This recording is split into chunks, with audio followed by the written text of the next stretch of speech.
Salutare toată lumea și bine v-am găsit la primul meu episod pe acest canal.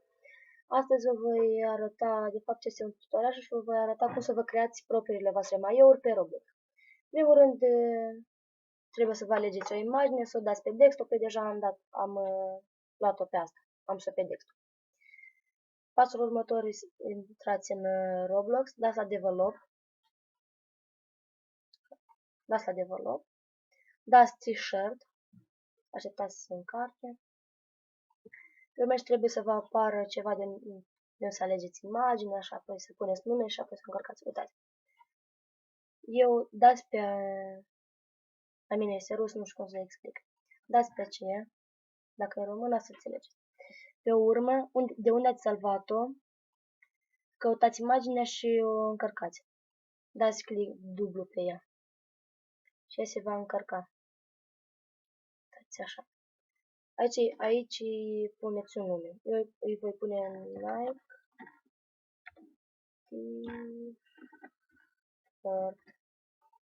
După ce ai spus numele, toate astea, îi dați upload.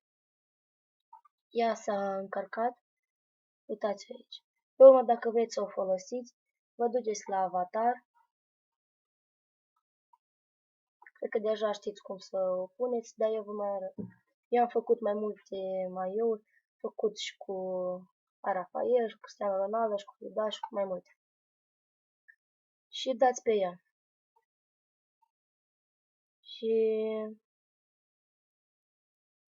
cam așa s-a primit tricoul nostru, imaginea.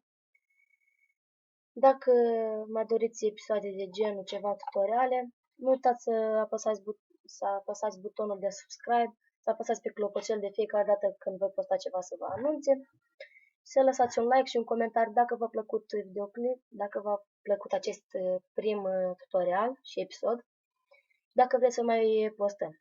Eu am fost Costea și pe curând!